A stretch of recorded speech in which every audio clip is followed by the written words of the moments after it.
We are going to discuss about the introduction, glucose metabolism, classification, screening criteria, diagnostic criteria, maternal, fetal, and infant risk, and management of gestational diabetes. So, in the introduction part, what is diabetes mellitus? Actually, this is the carbohydrate metabolism disorder, so which is caused by the combination of hereditary and environmental factor, which is characterized by either inadequate secretion or inadequate action of insulin. In gestational diabetes, women with gestational diabetes are individuals with a genetic or metabolic predisposition towards the diabetes who are incapable of inadequately compensating for the diabetogenic effect of pregnancy. So what is diabetogenic effect of pregnancy? Diabetogenic effect is the state which is associated with hyperinsulinemia as well as insulin resistance. In pregnancy, there are the placental hormones, which are human placental lactogen, mainly estrogen, progesterone, and cortisol. They all have anti-insulin-like action. And the insulin resistance is maximum between 24 to 28 weeks of pregnancy. This is the another short form. Insulin resistance, as I just explained, and increased lipolysis. Mother utilizes the fat for her caloric need and saves glucose for fetal needs. And change in gluconeogenesis. Fetus preferentially utilizes the alanine and other amino acid, depriving the mother of a major new glucogenic source. These are the risk assessment and the timing of screening for gestational diabetes. As patients with already known diabetes mellitus, they are already diagnosed case, but the pregnant woman, whether they are gestational diabetes or not, we have to assess. So this is the chart for low risk member of an ethnic group with low prevalence of gestational diabetes, no known diabetes, age less than 25 years, weight normal before pregnancy, birth weight is normal, and no history of abnormal glucose metabolism. For this group of patients, blood glucose screening is not usually required. For average risk, one or more of the following. Ethnic group with high prevalence of gestational diabetes, diabetes in the first degree relatives, age more or equals to 25 years, overweight before pregnancy, and high weight at birth. They need a screening test at 24 to 28 weeks, either one-step or two-step procedure, and the high risk, which are the marked obesity, family history of diabetes mellitus, and previous history of gestational diabetes, impaired glucose metabolism or glucosuria. They should screen as soon as possible. They don't need to wait till 24 to 28 weeks of pregnancy. And the current recommendation is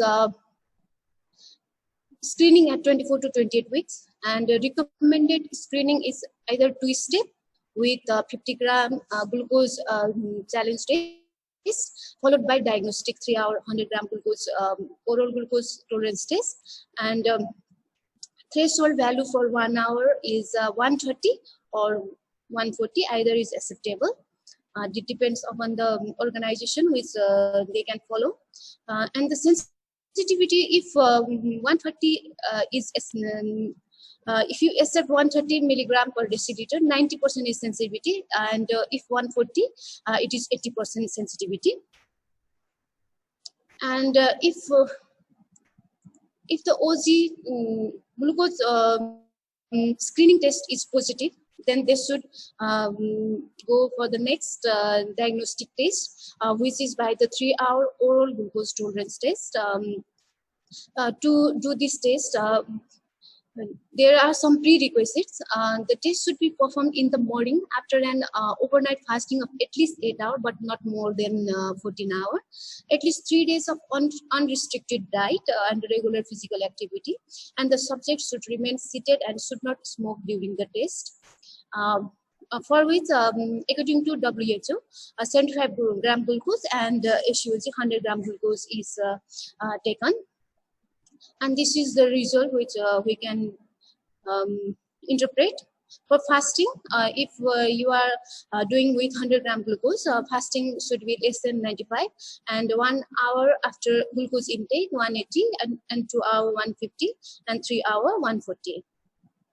And next is the what are the effect of diabetes on pregnancy. There are mainly 3 broad heading. These are the effect of diabetes on mother, effect of diabetes on fetus, and on neonate. An effect of diabetes on mother.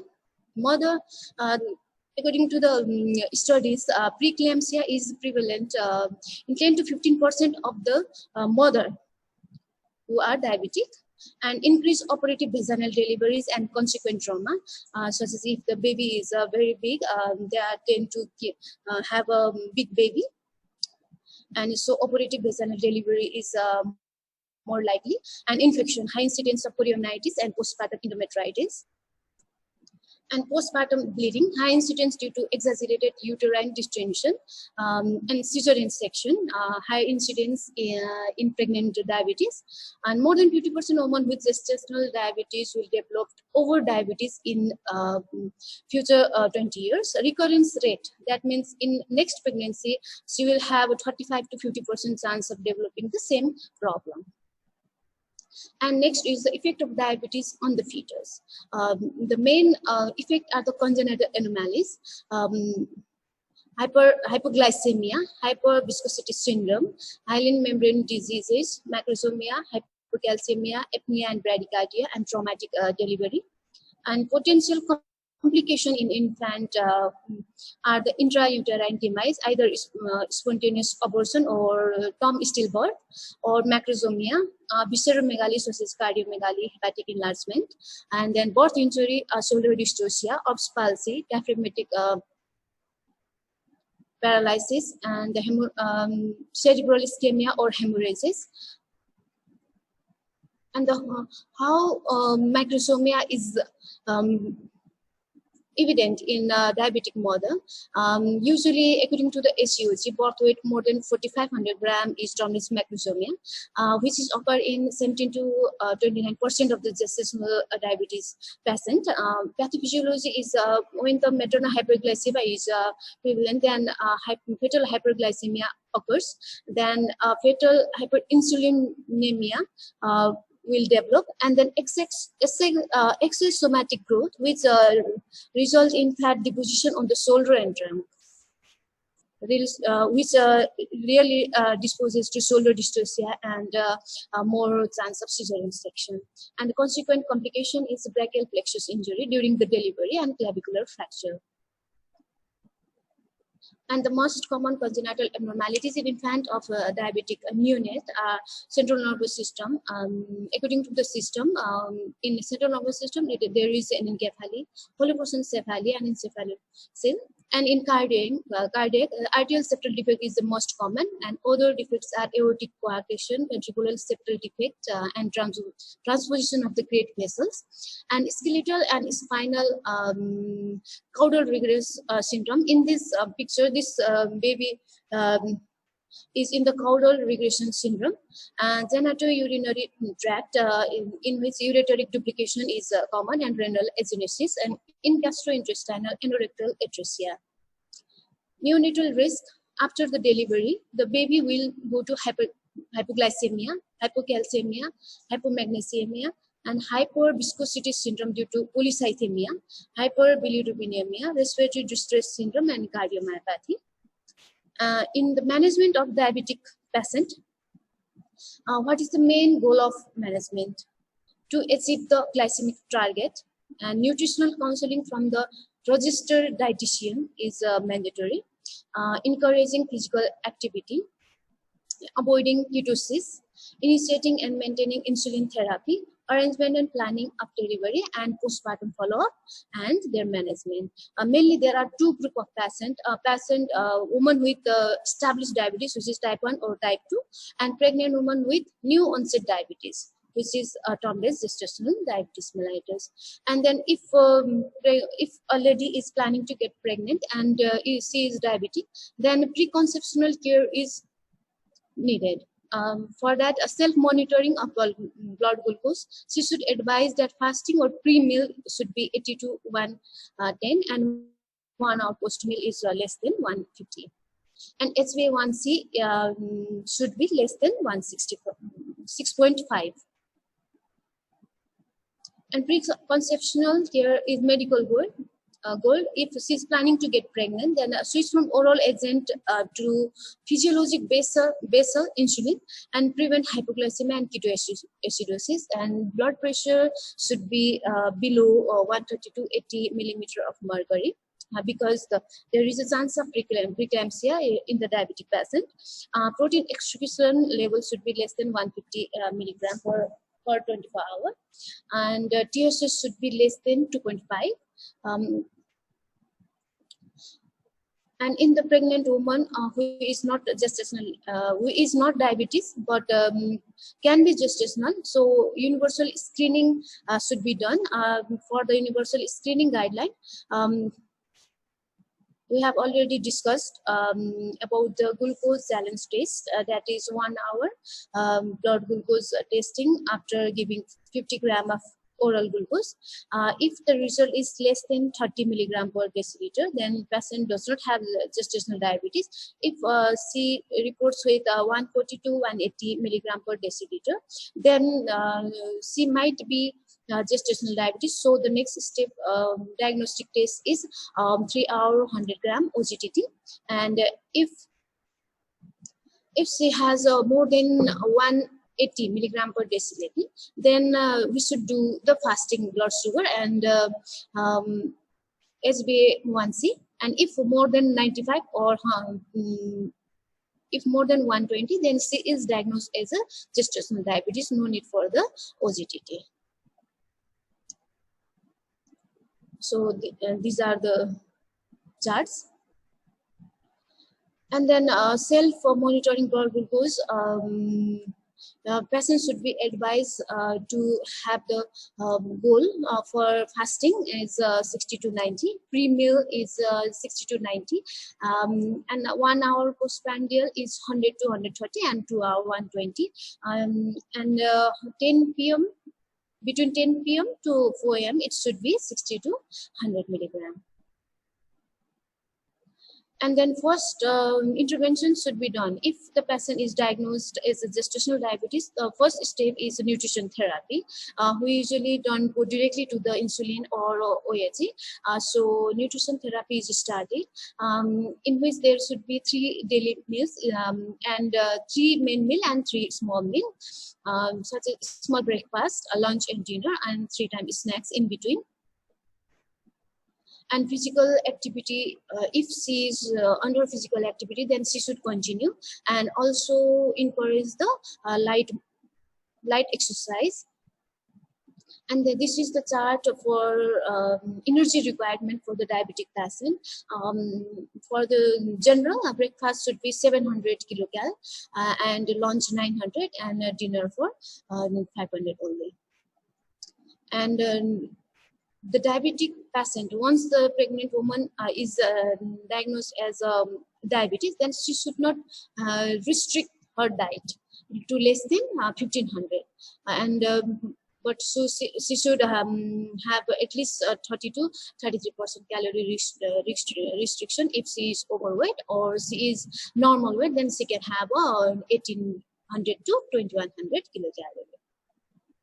And the glycemic target, once you have started nutrition therapy, then the glycemic target should be fasting venous plasma less than 95, and 2 hour less than 120, 1 hour less than 130, and pre-meal or bedtime 60 to 95. If this venous plasma is not targeted, then she should start insulin. So why this tight glycemic control is needed? This is just because macrosomia is very common, and which is which leads to many complications. So if the fasting plan, for example, if fasting blood sugar is more than 105, macrosomia is 28% evident. If it is less than 95, only 3%. So it is really needed to have this tight glycemic control. So this is the flow chart. Once the pregnant lady is diagnosed with gestational diabetes, medical nutrition therapy is started. If she failed to maintain glycemic target with medical nutrition therapy, then she should start insulin therapy. If you are thinking why insulin therapy, there are OHA too. Can we use that? Then yes, we can use glyburide and metformin. But the insulin is the first line and most preferable drug, which is polypeptide hormone and secreted by the beta cell of pancreas. And these are the example of the insulin preparation. You should not remember all the names. And is there insulin safety in pregnancy? Then yes. And it is a main drug and preferred drug. And we can use the different type of insulin, such as fast acting, short acting, and intermediate acting. We don't usually use the long acting insulin. And also breastfeeding mother are also safe during insulin therapy. This is just a guideline, but should not implement it to each and every patient. If the pregnant lady is diabetes, if she is just 4 to 12 weeks, 0.7 unit multiplied by current pregnant weight in kg. Similarly, if she is 38 to 42 weeks, 1 unit multiplied by current pregnant weight in kg. And what is the principle of insulin therapy? First, we have to calculate the required dose and then divide it into 2 doses. That is 2/3 in the morning and 1/3 in the evening. And when to initiate, we have just explained that if the fasting is more than 95 or 2 hour postprandial is more than 120, we should start insulin. And these are the management protocol. And what is the timing and mode of delivery? When the antepartum testing suggests a fetal compromise, delivery must be commenced, and the delivery by cesarean section is favored if the baby is very big or fetal distress, or if there is any antepartum heart rate monitoring problems, and delivery planned at 38 weeks of gestation.